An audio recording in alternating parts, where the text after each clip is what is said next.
Isto é. Não toque disso que eu começo a chorar. Sério? Bem triste esse filme. Deixou-te muito triste? Deixando sempre. Preciso de 2 dias para recuperar.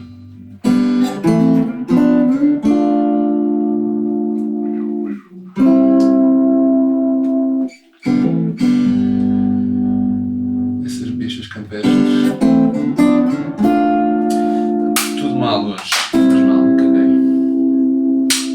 A maquilhagem é subvalorizada. Pronto, acabou. Ei! Sting não, por favor. Até que vamos tocar mais. Queres fazer marcha sem bombo? Sim, pode ser assim uma versão mais trigueirinha, mais vadia. Mas vou experimentar estas meias. Hoje vou mesmo putéfia da Alfama, adoro. Como é que eu dizia? Fadista badalhoca da Alfama. Era a fadista badalhoca. Pronto, que horas são? Exato, está na hora de vestir, meus queridos. Andor. Queres que eu ponha a base? Sim. Já isto aqui. Badalhoca, mas recatada. Saímos. Havemos de voltar a Lila Fadista e ao seu partner, João Caçador, que fazem o duo Fado Bicha e comemoraram, no dia em que gravámos esta conversa, um ano de atuações e música subversiva. Vamos conhecê-los, saber como chegaram um ao outro e como passaram de cantar fado à capela com os instrumentais manhosos tirados do YouTube a músicos profissionais. No embalo, viajaremos também pelo Portugal dos dias de hoje e de ontem. Vemos o que se passa lá fora para falar das lutas que pessoas LGBTI, lésbicas, gays, bissexuais, trans e intersexuais têm travado, em defesa dos seus direitos e por mais igualdade. Será uma viagem ao som de um fado novo com músicas antigas. Uma viagem que vai falar de orgulho, de alegria e de tristeza. Uma viagem que nos leva por uma marcha contra o preconceito. Para nos ajudar, fizemos um pequeno resumo temático e roubámos uns minutos ao clássico filme português Recordações da Casa Amarela, realizado por João César Monteiro em 1989. Vamos ouvir uma conversa de vizinhas sem nenhum tento na língua, passada num qualquer bairro de Lisboa, talvez Alfama.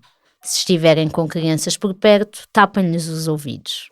Outra guarda! Agarra! Quê? Agarra quem? O hermafrodita! Deixou-me esganadinha, a minha Julieta! Dona Violeta, quero saber que hoje essa palavra já não se usa. Médicos, ativistas, investigadores e o Alto Comissariado das Nações Unidas para os Direitos Humanos aconselham o uso da palavra intersexo. À frente explicaremos alguns destes conceitos. Quem? O narigudo! Aquilo é lá capaz de se pôr em cima de alguém! Se é capaz ou não, não sei. Mas lá que se pôs, pôs-se. Haviam de ver o estado em que deixou a pobre menina. Ter uma coisinha deste tamanho. Aquilo não faz mal à menina. É bem feita, é bem feita, é bem feita. Para mim era panilas. Panilas? Panilas, panisgas, paneleiro, viado, bichona, abafa-palhinhas. É escolher. Querem todas dizer homossexual e são um insulto. Mas há algum tempo que dentro da comunidade LGBTI estes insultos são usados como medalhas. Veja-se o caso da palavra queer, em inglês, esquisito, ou do seu equivalente em português, bicha, que agora são utilizados com orgulho. Estás-te a fazer desentendida? Pergunta ao teu marido que ele explica-te. Panilas, o meu marido? Oh, mulher, não deve estar boa da cabeça. Havias de ver os calos que eu tenho nos beijos da cona por causa dos colhões do meu marido, ouviste? Sim. As relações de fachada, a norma social e o não assumir aquilo que se é. Também aqui falaremos disso. E de coming out, expressão que em inglês significa sair do armário. Aguenta-te, coitada, olha, tem calos. Ah, pois tenho calos e bem me sabem. Pena, tens tudo, não tens quase aos meus. Olha, é disto. É o que faz falta. Cá na minha é picha de fressureira. Já passámos a fase de usar palavras como fressureiras, fongas, fufas, sapatonas, camionistas, lambecarpetes e por aí fora. Mulheres que gostam de mulheres designam-se lésbicas. ou tratam simplesmente pelo nome. E que mal é que tem? Não faça um pouco do ajeitadinho, que não tem culpa de Deus o ter assim deitado ao medo. Fazem-me cócegas das bordinhas e mesmo logo a rir. Rite, minha desavergonhada.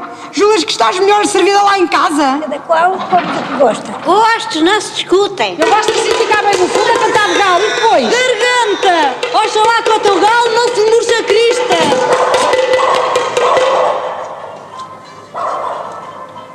Cavalheiro das contas, vou ouvir como é que se toca panelas. Muito obrigado pela ajuda, João César Monteiro. Olá, eu sou o Pedro Miguel Santos, do É Apenas Fumaça. E eu sou a Sofia da Palma Rodrigues, da Divergente. A esta reportagem chamámos a Pequena Sereia, o Caçador e a Amália. Bem-vindas e bem-vindos.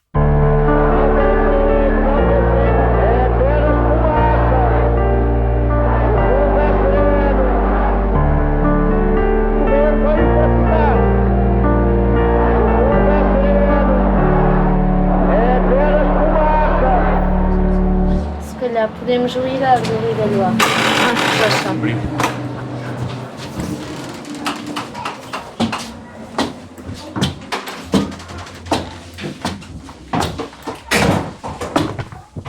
Alô, ligação.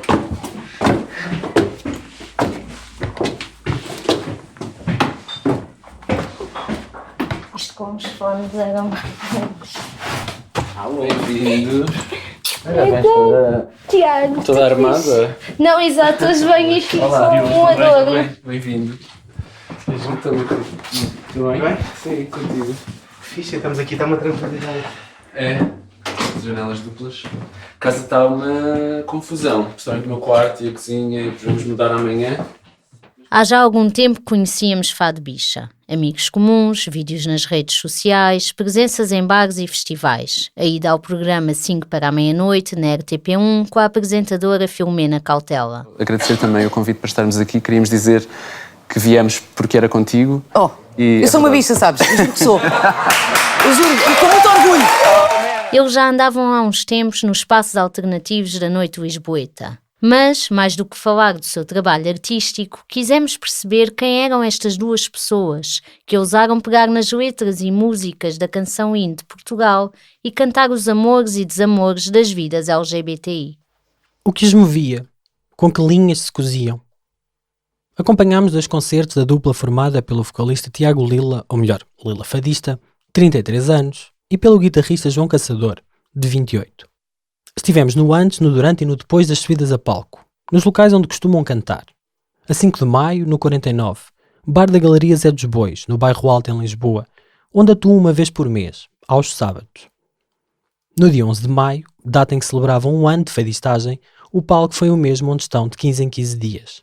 Às sextas, é no The Late Birds Lisbon, uma casa de hóspedes dirigida ao público gay, frequentada sobretudo por turistas estrangeiros, onde um quarto pode custar mais de 200 € por noite. Tiago canta. É alto, de cara esguia e olhos castanhos profundos.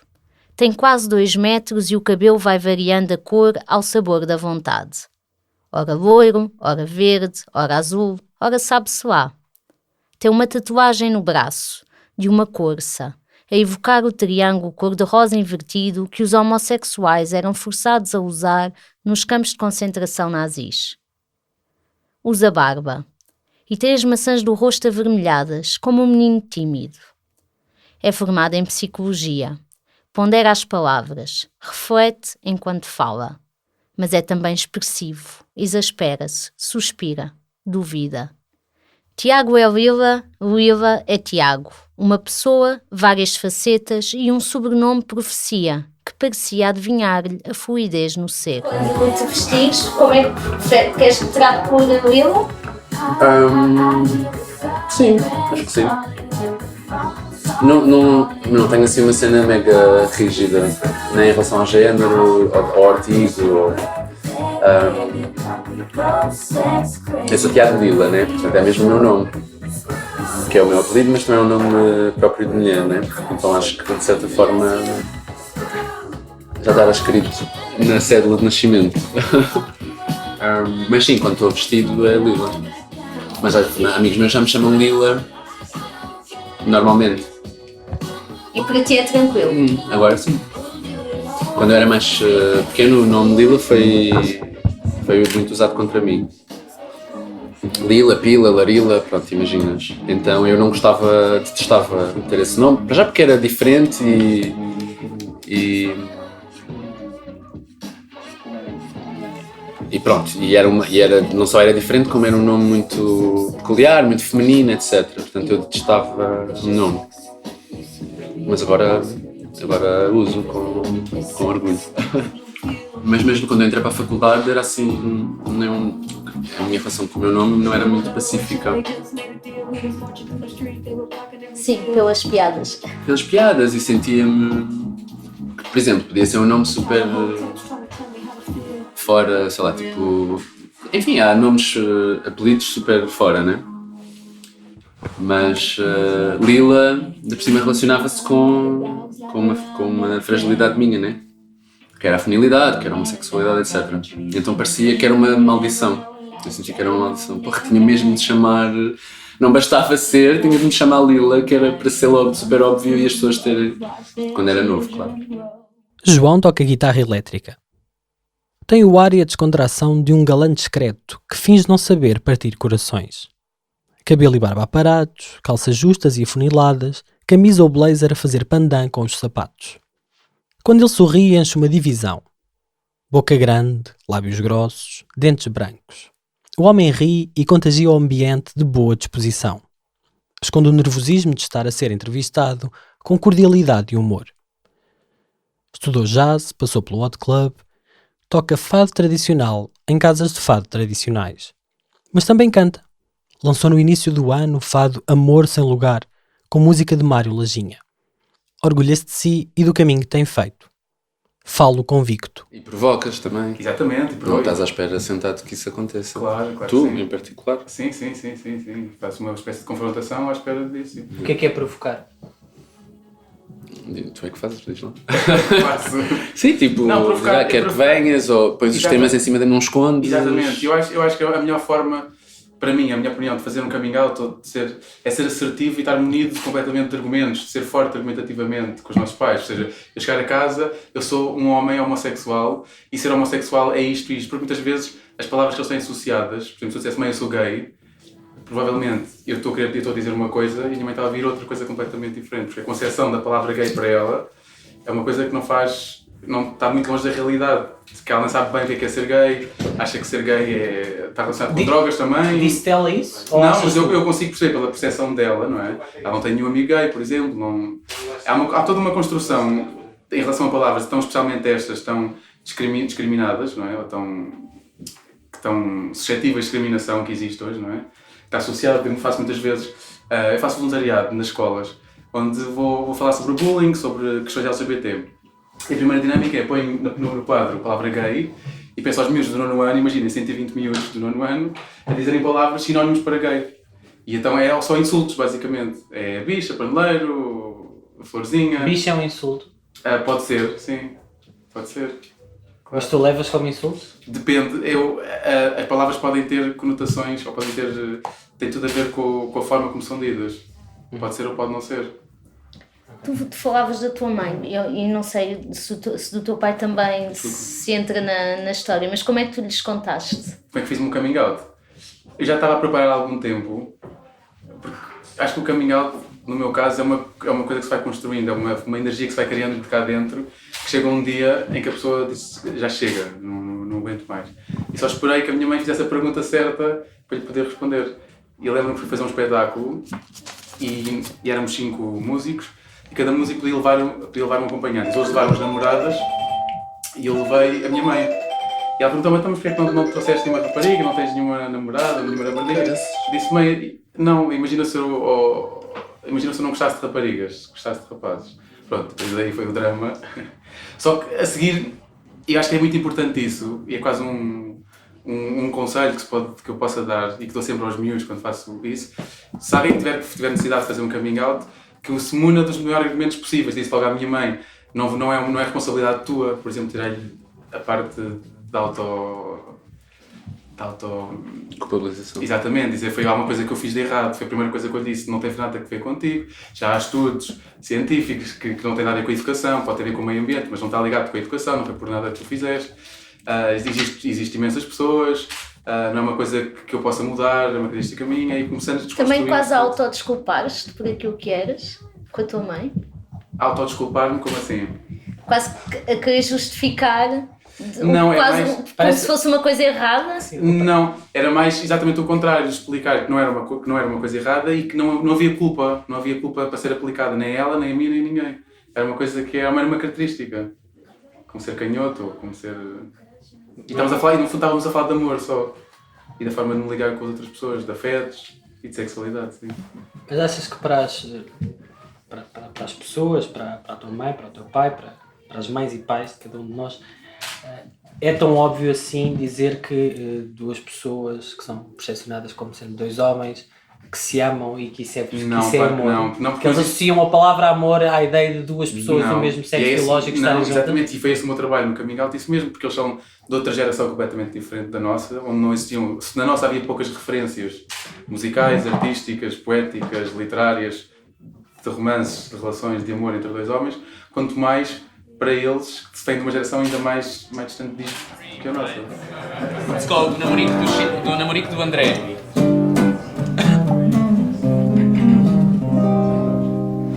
No mercado da Ribeira há um romance de amor entre o André que é peixeiro e o Chico que é pescador.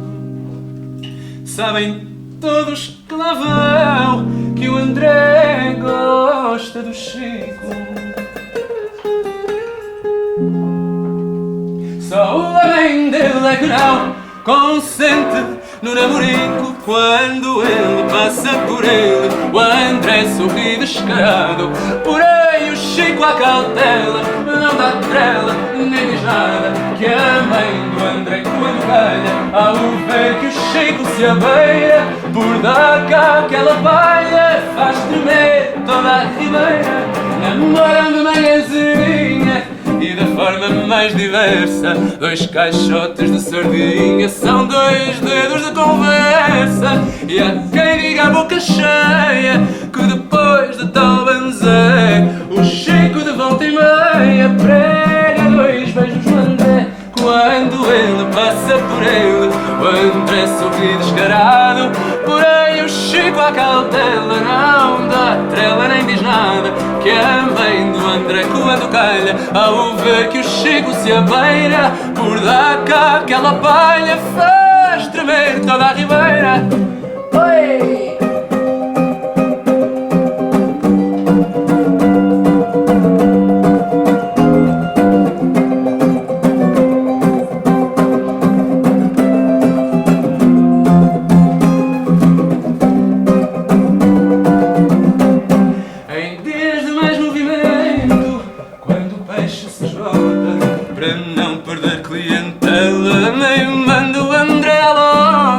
E ali entre os contentores, salmão, atum e garopa.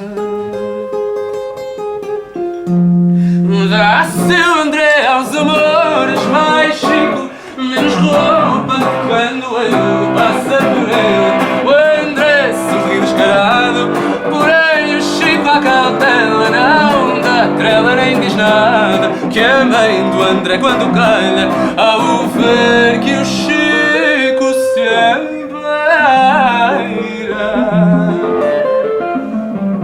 já sabe, por dar cá aquela palha, faz tremer toda a ribeira.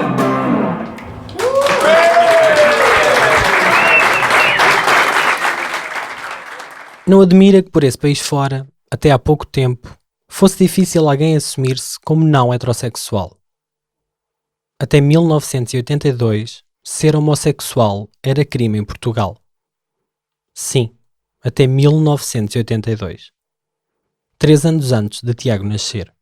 Na investigação, o Estado Novo dizia que não havia homossexuais, mas perseguia-os, da jornalista do Público São José Almeida, que serviria de base ao seu livro Homossexuais no Estado Novo, pode ler-se. A lei era clara.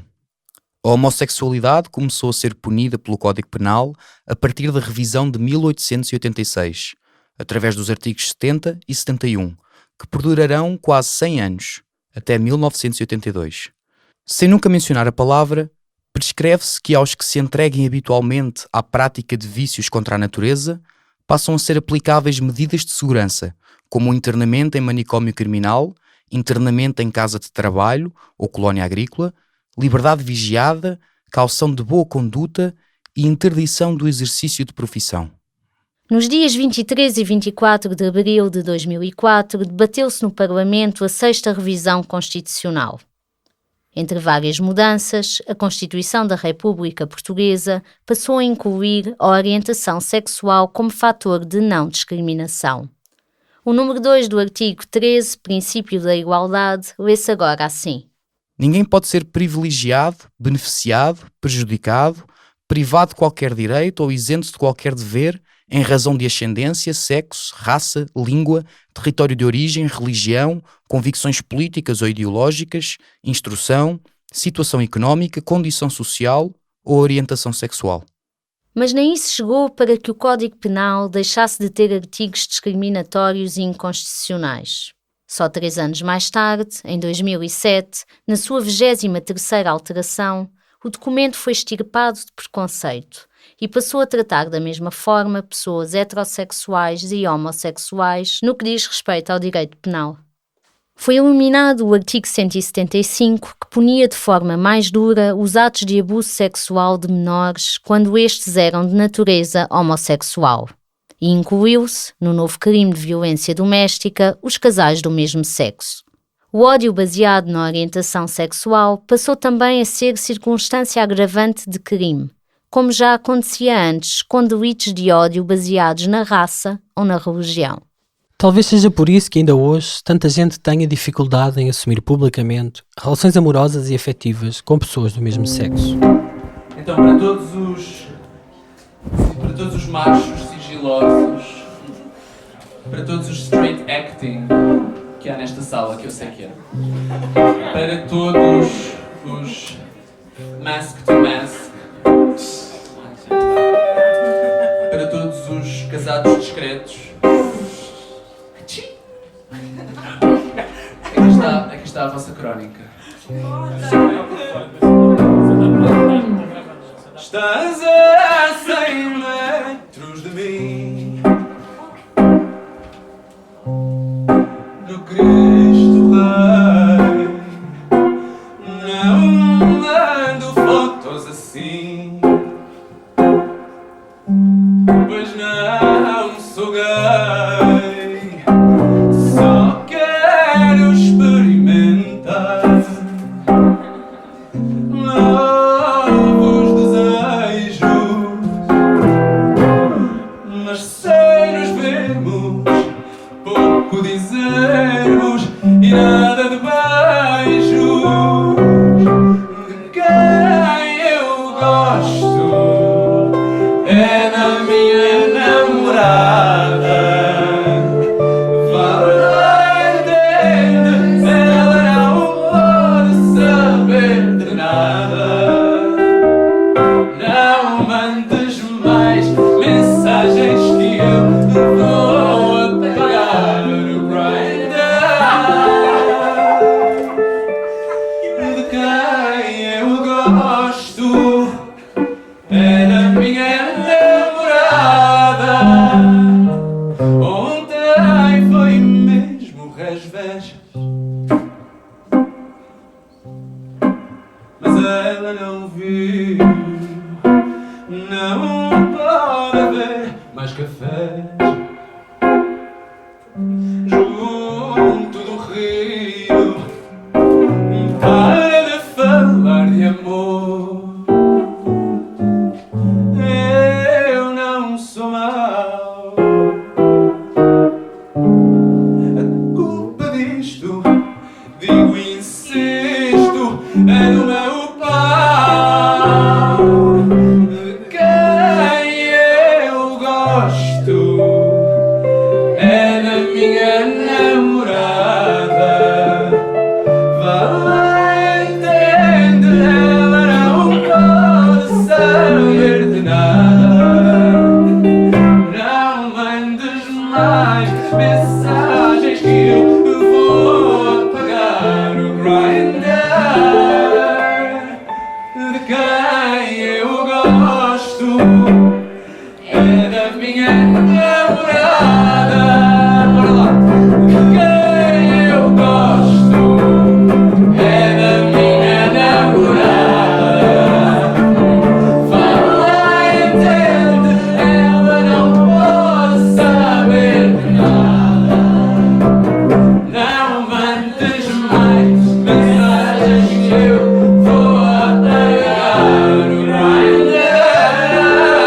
Mas voltemos à dupla.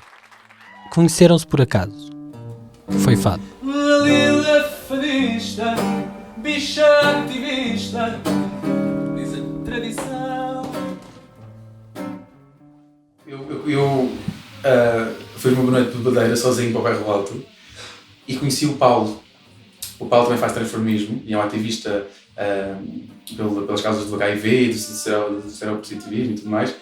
E eu conheci-o de nada, começámos a falar e ele disse que ia fazer uma noite de transformismo na favela LX, em Alfama.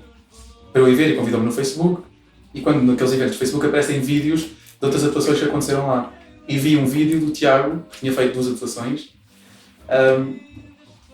Não sei se era Fado Bicha ou se era lá só Lila Fadista, o que era, a cantar a capela Fados. Mas não me passou, só vi, pronto, assimilei, vi, não tive nenhuma opinião sobre aquilo.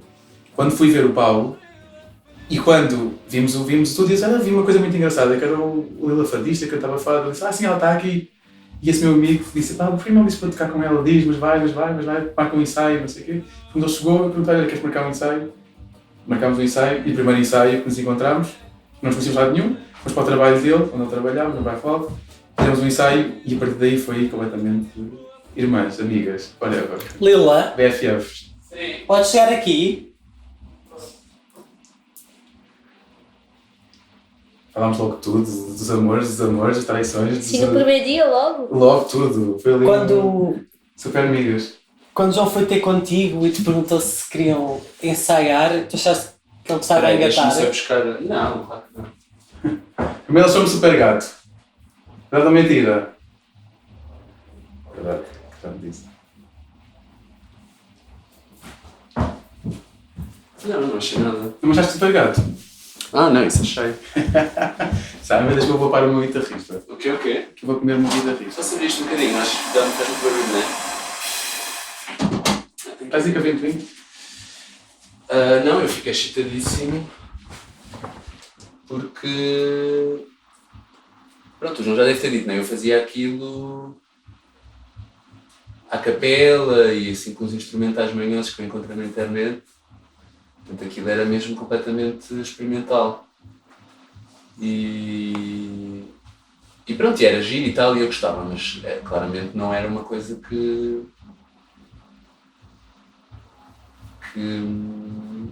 fosse sustentável.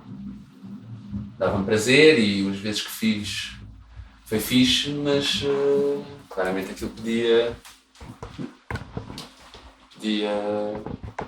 mais cenas, não é? Não podia ser só aquilo para sempre. Então eu já estava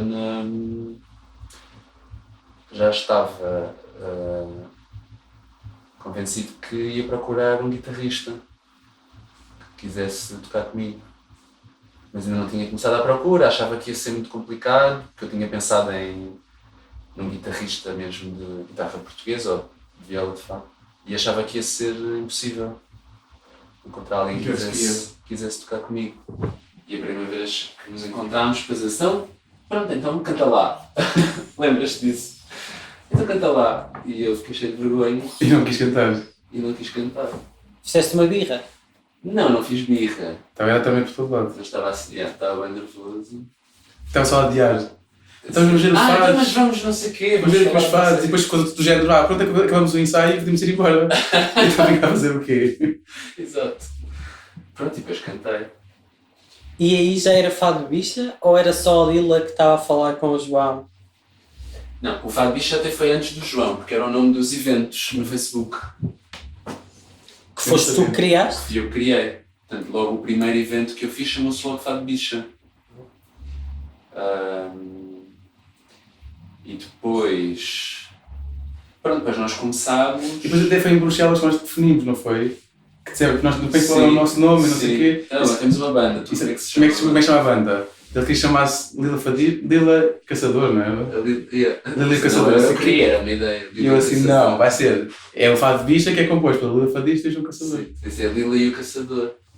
Ainda por cima é os nomes do nosso apelido, sim. Pronto, e depois no início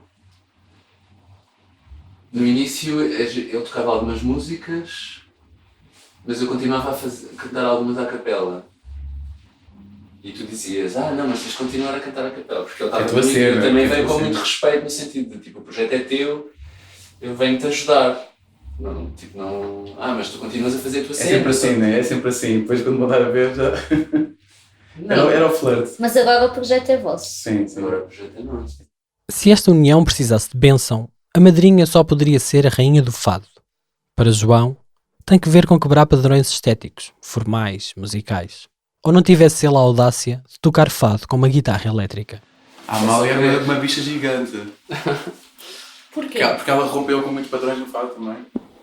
Ela foi a primeira a cantar Camões, por exemplo, e foi apedrejada em praça pública por cantar Camões. Por ter mudado. Ela foi a primeira a fazer fado bicha. Ela mudou a letra num poema de Camões, cantou e musicou. E porquê que isso é bicha?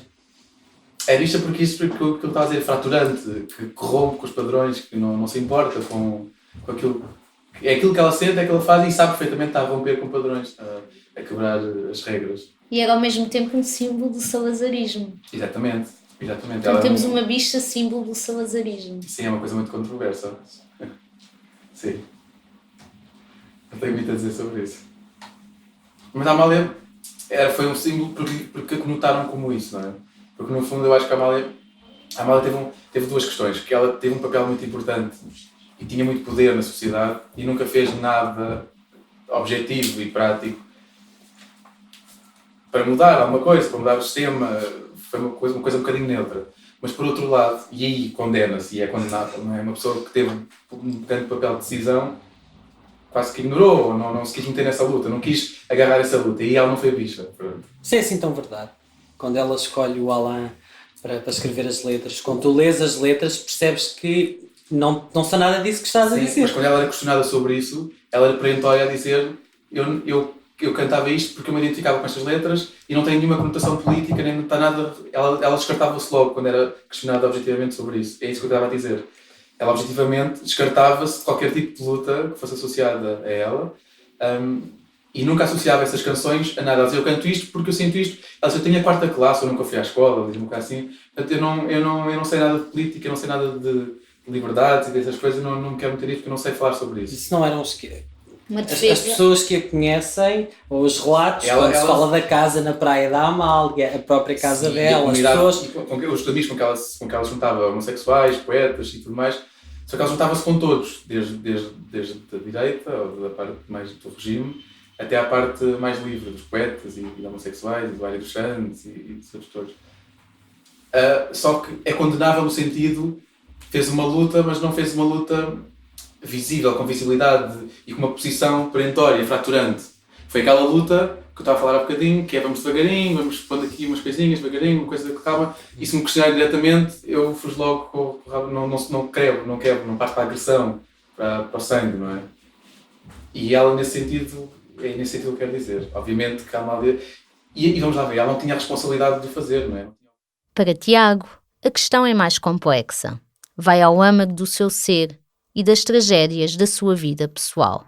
Amália, como é que essa ligação sempre. começa? Como é que tu começas a explorar isso? Começa com a Amália. Começa com a Amália e continua e acaba, acho eu, vai acabar com a Amália, porque foi uma das artistas, entre outras, que me ajudou, ou que teve um papel no meu processo de resgatar a minha feminilidade de um lugar negativo. Porque, como eu disse há bocado, eu sofria muito bullying desde criança e, portanto, essa feminilidade, porque obviamente não era a homossexualidade, quer dizer, obviamente, no sentido em que eu não tinha nenhum namorado, ou seja, não tinha nenhuma relação homossexual, portanto era em relação às minhas características pessoais, era em relação à feminilidade, estava associado à vergonha. E depois, por outro lado, a minha história com as mulheres da minha vida, da minha família, tem uma certa tragédia, porque a minha mãe teve uma doença prolongada adoeceu quando eu ainda era criança e morreu quando eu tinha 13. E as minhas avós, eu vivia cá, né, em Lisboa, e as minhas avós que estavam na aldeia vinham, uma semana vinha uma, outra semana vinha a outra, antes dela morrer para cuidar de mim e dela, e mesmo depois dela morrer, depois vinha só uma, e mais tarde, né, já muitos anos mais tarde, eu também consegui perceber que a minha experiência do feminino também tinha uma dimensão de tragédia associada, por causa disso, possivelmente. Porque tu associavas a dor e a morte? Sim, creio, sim, eu acabei por perceber que sim, a dor, a morte, a abnegação, a cedência, no caso, por exemplo, das minhas avós, virem para cá e cuidarem de nós e, enfim, e deixarem a vida delas.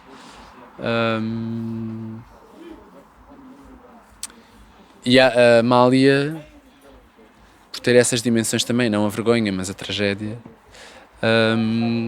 e também por, como eu estava a dizer há bocado, veicular através da música, e à medida que fui conhecendo também um bocadinho o percurso dela, uma série de, sei lá, de lugares emocionais aos quais eu me conseguia ligar, acabou por... foi um processo, né? Mas acabou por ter um papel também no meu assumir, se calhar é mais na fase final, mas no resgatar da minha feminilidade enquanto pessoa. Isto para dizer que de facto é a grande referência para mim no fado e na música, na verdade, no geral. Por causa disso, por causa da intensidade, por causa da complexidade dos temas que ela trata na música e da romantização que eu faço da vida dela, claro. Mas nem sempre foi assim. Amália era música para velhos, não para adolescentes. Que lembro-me perfeitamente do momento em que eu devia ter, o Ray of Light saiu em 98, acho eu, portanto eu tinha 13 anos, não, em 97. O quem? O Ray of Light, da Madonna.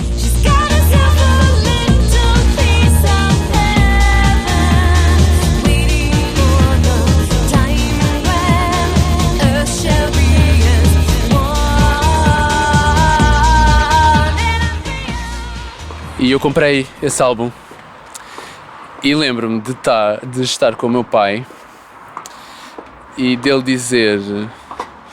me perguntar se eu achava que a Madonna cantava melhor do que a Amália Rodrigues. Ironicamente, claro. E de dizer... Ele fez essa pergunta de forma irónica? Claro, de forma irónica. Porquê? E a seguir à pergunta, sem esperar pela minha resposta, ele disse que a Madonna, não sei, disse qualquer coisa tipo, a Madonna não chega nem aos calcanhares da Amália Rodrigues. E eu lembro-me, é muito engraçado, lembro perfeitamente o que senti, que foi, senti-me irritado, porque senti que ele estava deixa-me só passar a mão no nariz. Senti que ele estava a criticar, nem a criticar, mais do que isso, tipo a desprezar ou a ironizar, tipo a desprezar a música que eu ouvia, apesar de eu não ser, nem ser na altura, nem ser agora um grande fã da Madonna, mas aquele álbum acho bom, muito bom, e lembro-me de pensar, o que quer saber da Amália? Tipo, na altura ela ainda estava viva, acho eu. Daqui a uns anos já ninguém vai ouvir, ninguém quer saber dela. Mas já ao mesmo tempo de sentir que não era bem verdade. Não vale a pena. Que não era verdade. E então acabei por não dizer nada, não responder à pergunta provocatória dele. Na altura em que isto se passou, João era ainda mais garoto. E a musa da canção Património Imaterial da Humanidade era tudo menos coisa que lhe agradasse. Lembro dos meus pais ouvirem no carro a Amália e eu detestava. Não detestava, não tinha ligação nenhuma, que era uma música, mesmo exatamente como estás a dizer, de pessoas mais velhas. Foi só na faculdade, quando fui para a Tuna, quando estive no técnico, e liguei-me porque o repertório da Tuna tinha muitos fados, e da Amália até. E quando ouvi pela primeira vez o A Estranha Forma de Vida, que era um fado bailado, foi a própria Amália que escreveu a letra, aquilo é uma coisa muito forte e que um embate muito... cria-se uma empatia muito grande com os poemas. Que estranha forma de vida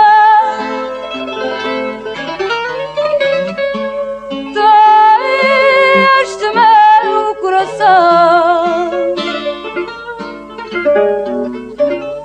Vive de vida perdida, quem lhe daria conta?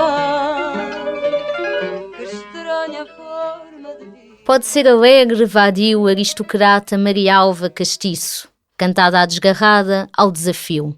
Ser canção, marcha, bailado. Ser de Coimbra ou de Alfama, do Castelo, da Moraria, do Bairro Alto ou da Madragoa.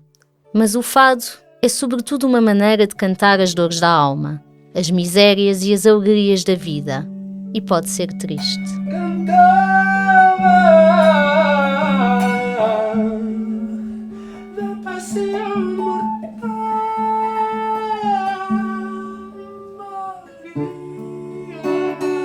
Eu sou uma pessoa muito triste. A tristeza faz parte, acho eu, da maneira como eu olho. Aliás, a intensidade faz parte da maneira como eu vejo o mundo. E a tristeza inclui-se nessa intensidade. Portanto, para mim o fado se calhar foi apelativo desde muito cedo na minha vida, porque de certa forma eu sinto, para mim o fado permite a expressão e a partilha de alguns sentimentos que eu não encontrei mais nenhum género musical e de alguns temas que eu não encontrei mais nenhum género musical, como a morte, como o desespero, como a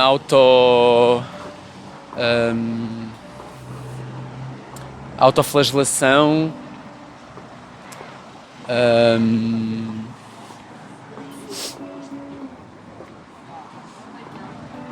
autodescrença. Mas tu falas muitas vezes a questão da tristeza e para muitas pessoas é igual a uma coisa má, negativa, mas quando tu falas disso, isso não soa tão claro. Para mim não, eu preciso da tristeza. Eu preciso da tristeza e preciso da alegria para estar equilibrado.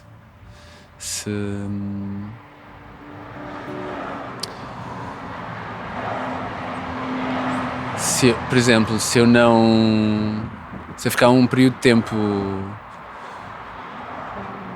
grande sem chorar, para mim eu preciso de chorar. Às vezes, sei lá, posso estar num período mais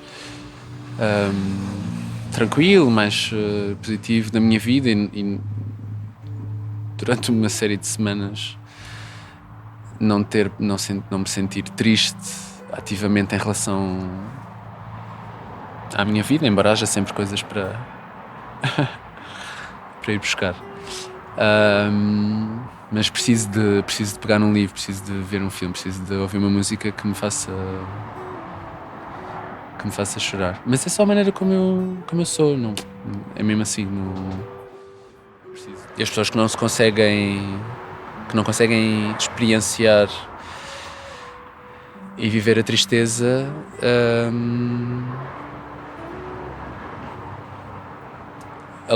a médio e longo prazo acabam por experimentar outros estados mentais menos saudáveis. Portanto, eu acho que é super positivo e saudável sentir a tristeza quando temos de senti-la e sentir a alegria quando temos de senti-la e para mim são claramente dois pratos da balança que eu preciso na qual eu preciso de oscilar para estar equilibrado. Mas porquê é que precisas de chorar?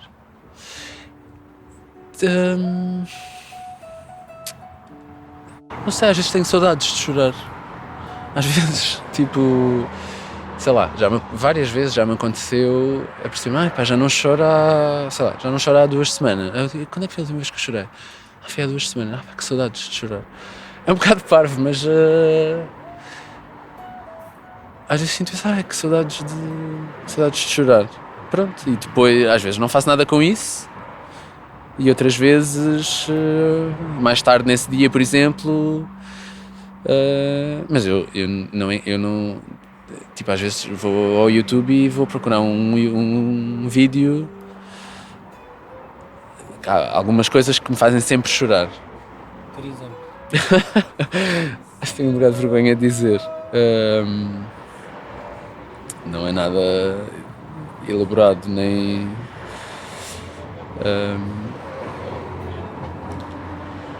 sei lá, por exemplo, A Pequena Sereia faz-me sempre chorar.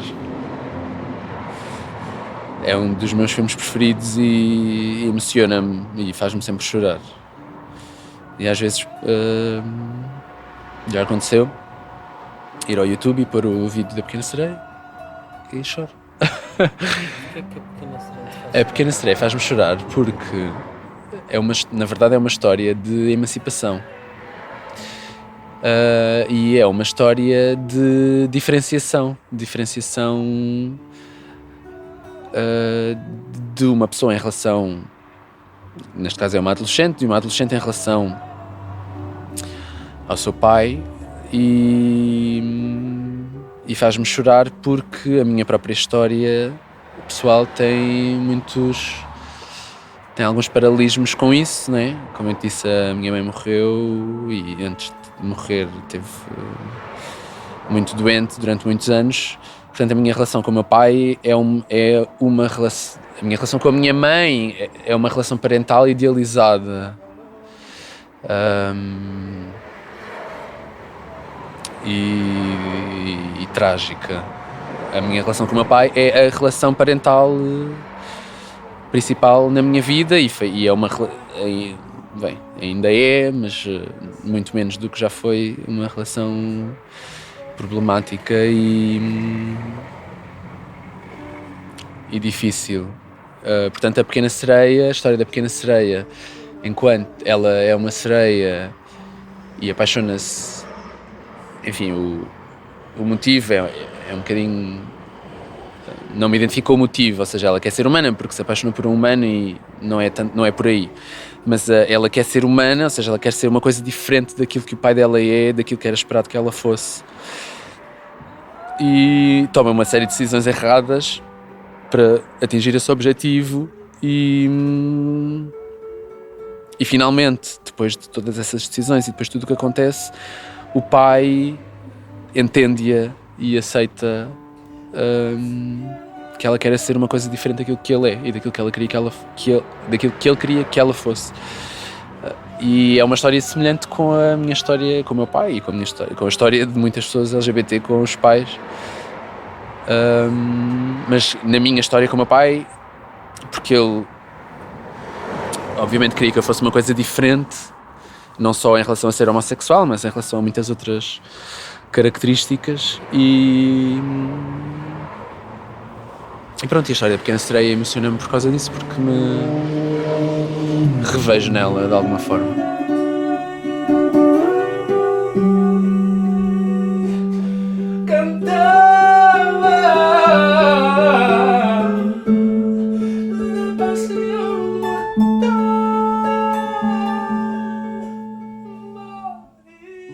É precisamente pelo direito à diferença, para celebrar a não normatividade, o direito a ser e estar como der na Real Gana, que todos os anos, onde fora, saem à rua às marchas do orgulho.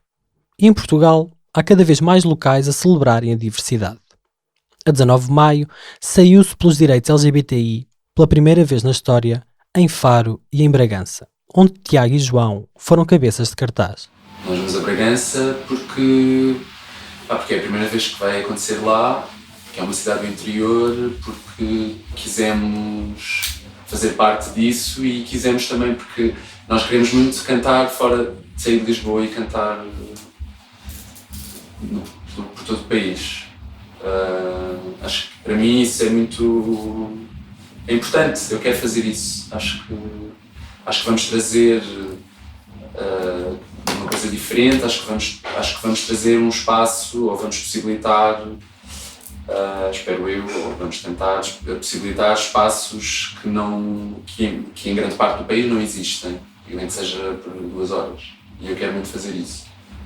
E pronto, e quando vimos que ia haver marcha em Bragança, eu fui falar com eles e disse: nós queremos ir aí tocar. A 26 de maio, a Marcha do Orgulho desfilou pela segunda vez em Vila Real. Braga celebrou a 6ª edição no dia 2 de junho. No Porto é só em julho, dia 7, que se vão comemorar 13 anos de festa e de luta. Mas este sábado, 16 de junho, é a vez da Marcha do Orgulho LGBTI+, de Lisboa, a maior e mais antiga do país. Willa e Caçador lá estarão.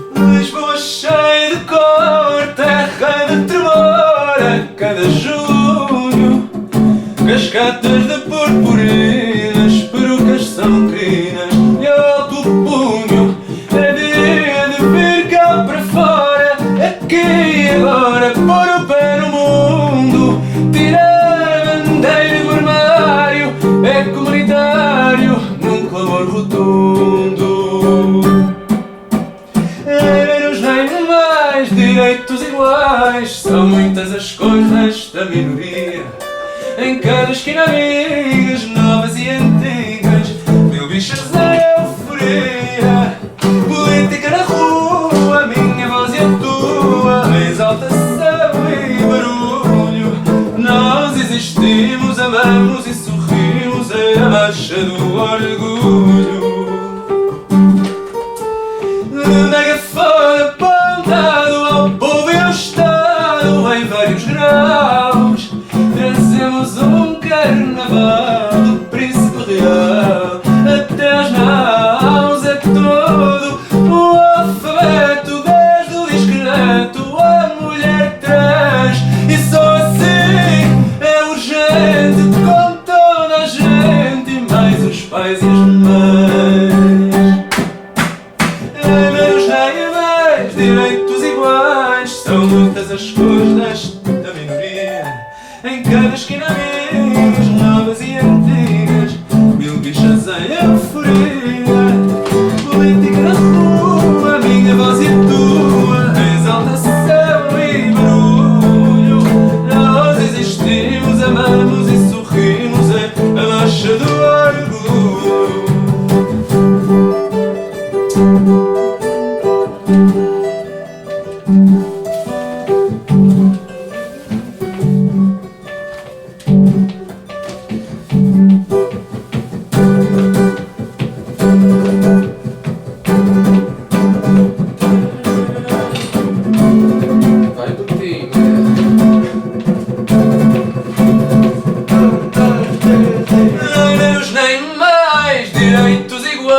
São muitas as cores desta minoria.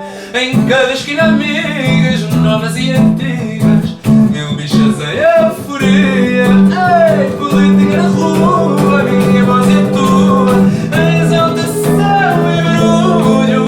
Nós existimos, amamos e sorrimos, é a marcha do orgulho. Como é costume, o desfile parte da Praça do Príncipe Real pelas 17 em direção à Ribeira das Naus.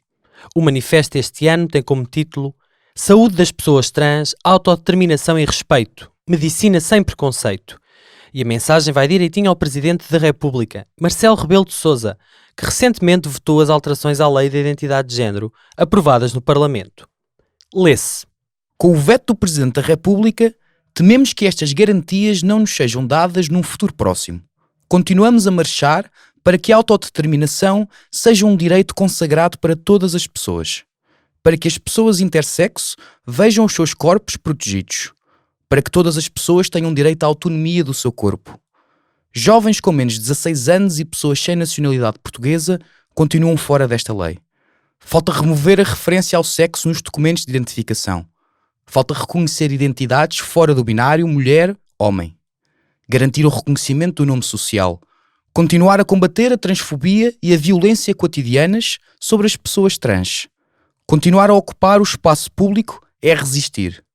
Exigimos a inclusão da identidade, expressão de género e características sexuais no artigo 13º da Constituição. Não permitiremos que a autonomia das pessoas trans continue restringida pelo controle médico. E sim, por mais confuso que seja dizer quem somos, há conceitos que ajudam. João Caçador explica. Uma pessoa transgênero é uma pessoa que o sexo que lhe foi atribuído à nascença, o género que foi atribuído à nascença, não corresponde com o género que a pessoa se identifica. Foi-me atribuído no meu cartão de cidadão, está lá, João, sexo masculino, mas eu identifico-me com o género feminino. Sabem o que é intersexo? Explica-nos o que é intersexo. É quando as pessoas nascem com uma ambiguidade ao nível do sexo biológico, ou seja, não têm um pênis ou nem uma vagina completamente desenvolvidos. Portanto, quando as pessoas nascem... Quando existe uma ambiguidade, não só ao nível do sexo biológico, por exemplo, das gónadas, dos cromossomas e das hormonas. Aquilo que se chamava o hermafrodita? O hermafrodita não é aplicado ao ser humano, é só aos animais, porque o ser humano, o tecido sexual, não se consegue desenvolver plenamente. O hermafrodita tem os dois sexos completamente desenvolvidos e consegue reproduzir. No ser humano isso é impossível. O tecido sexual não se consegue, não é suficientemente grande para se desenvolverem dois sexos biológicos completamente, totalmente. É por isso que não se usa já o termo hermafrodita? Para falar de pessoas? Pessoas, sim, não é aplicável, é só animais. Pronto. Ok. Animais irracionais. Exatamente.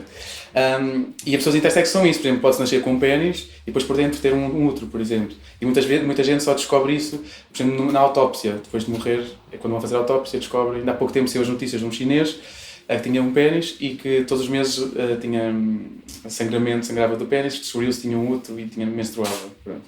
As pessoas intersexo são isso. Existem tantas pessoas intersexo como pessoas ruivas. Travesti tem a ver com a expressão de género. Ou seja, agora posso só explicar esse bonequinho também, que tem que, com a cabeça, está a nossa identidade de género. O género com que nós nos identificamos. Se é homem, se é mulher, se é a combinação ou se não é nenhum. A nossa identidade de género. A nossa expressão de género é... Foi aquilo que, desculpa interromper-te, aquilo que o Tiago falou, que diz que é género, exatamente. Que não se identifica com nenhum género em concreto. Okay? A expressão de género é a forma como nós nos expressamos exteriormente. Okay? A nossa aparência é uma coisa que é percepcionada culturalmente e varia ao longo do tempo. Ou seja, a maquilhagem é uma coisa que tem a ver com a expressão de género, não é? Por exemplo, está associada ao sexo, ao género feminino, mas há 500 anos atrás só os homens é que se maquilhavam.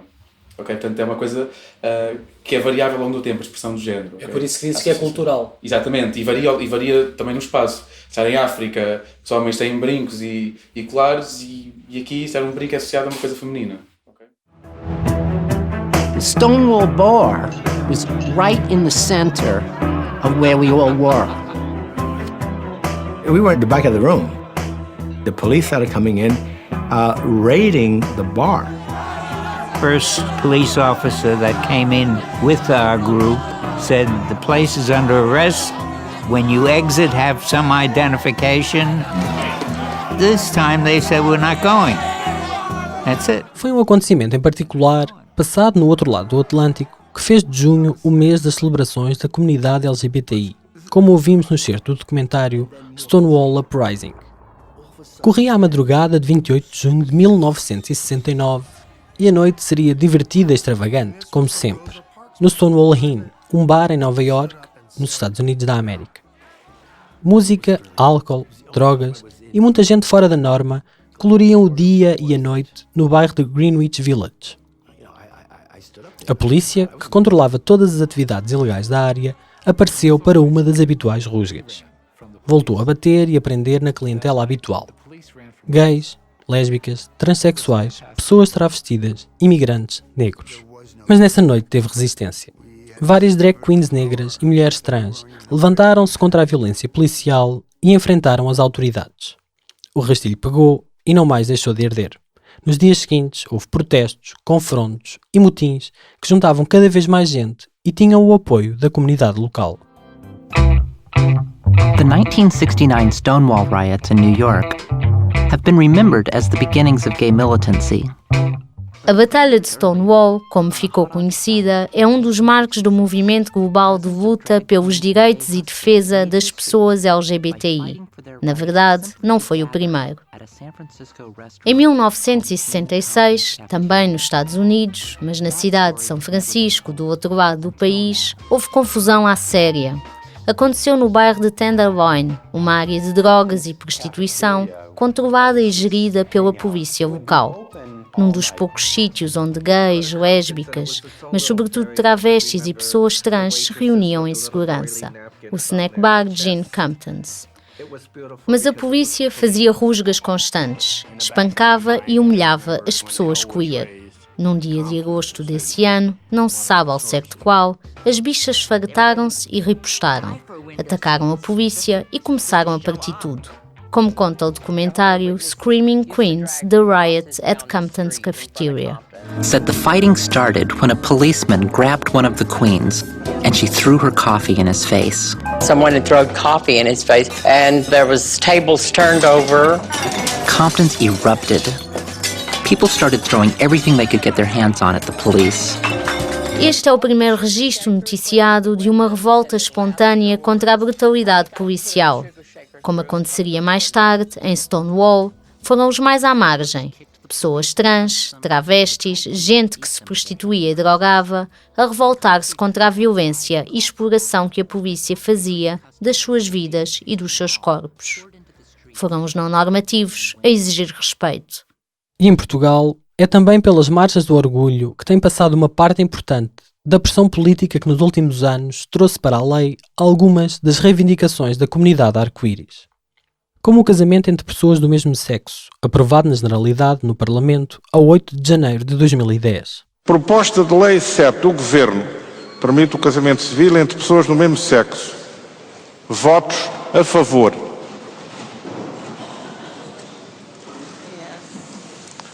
Podem sentar. Abstenções.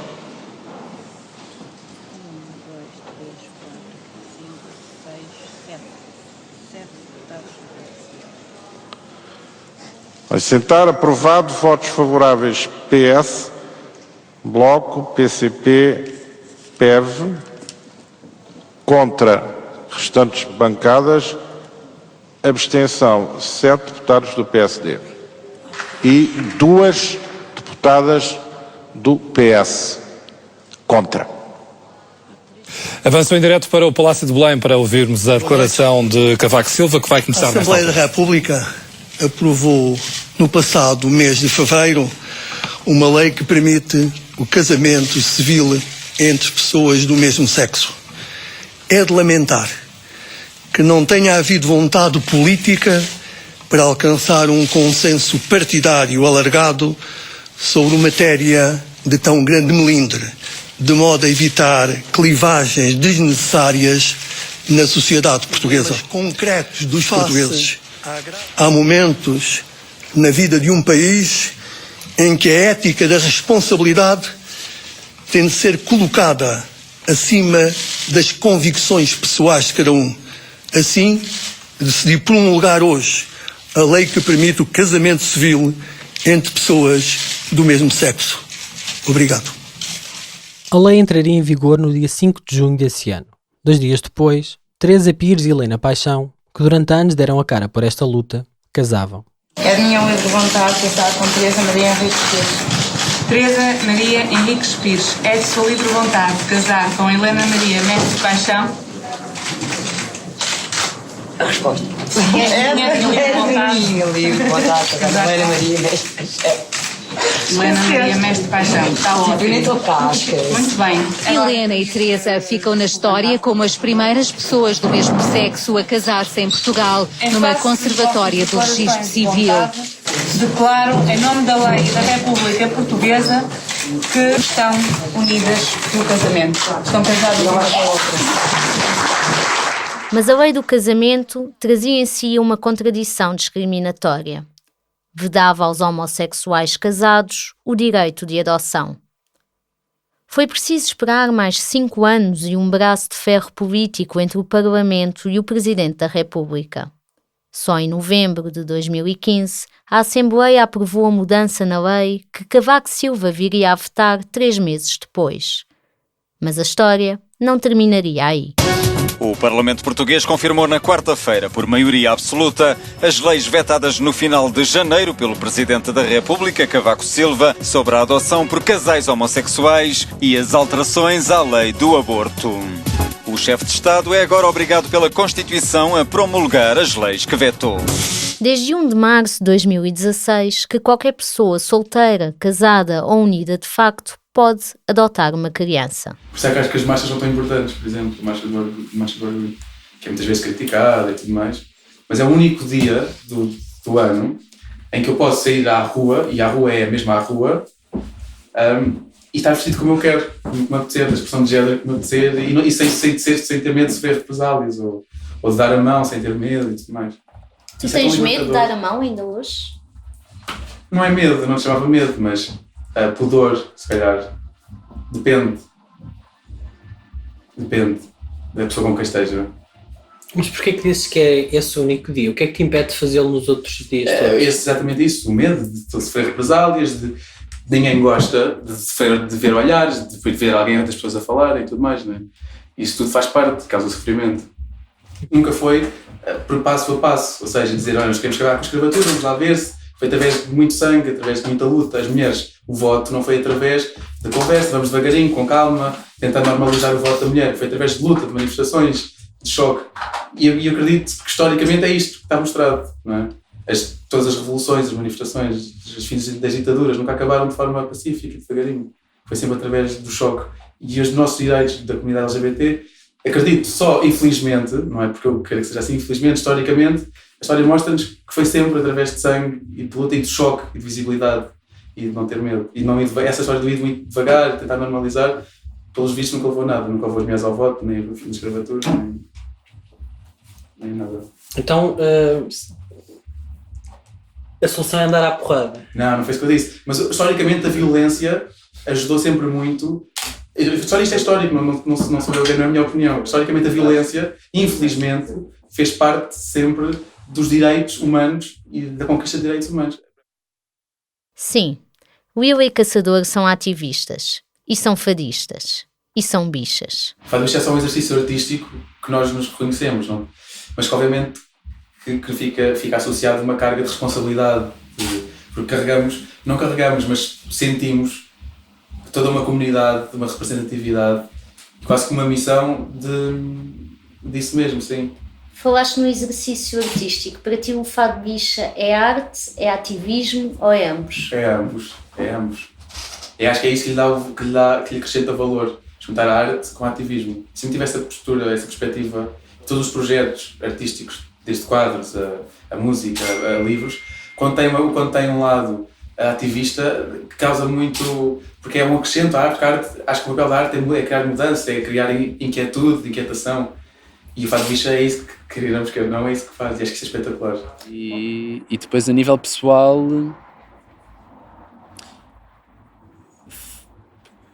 eu acho que é mesmo quase providencial, porque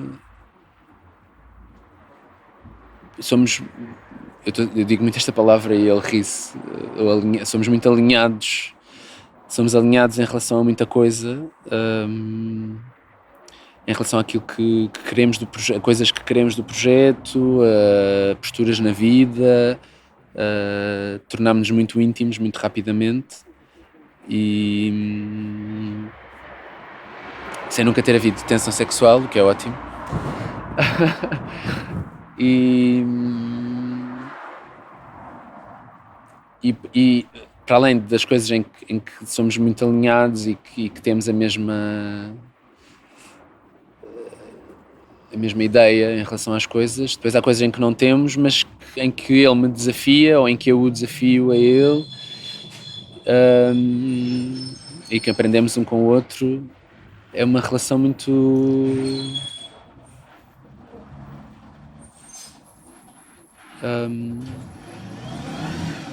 é sorte, não é?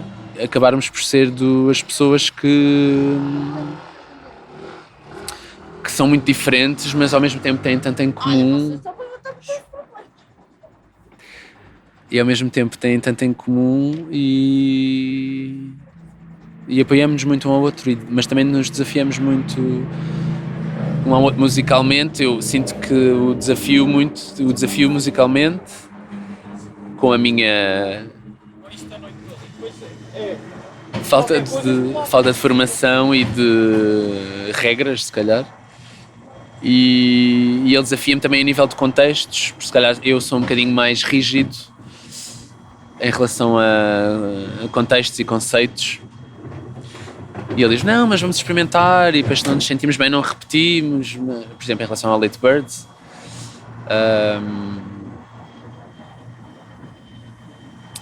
E é uma relação muito livre, até de certa forma. É uma história de amor? É uma história de amor, sem dúvida. É uma história de amor.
Esta reportagem é uma parceria É Apenas Fumaça Divergente.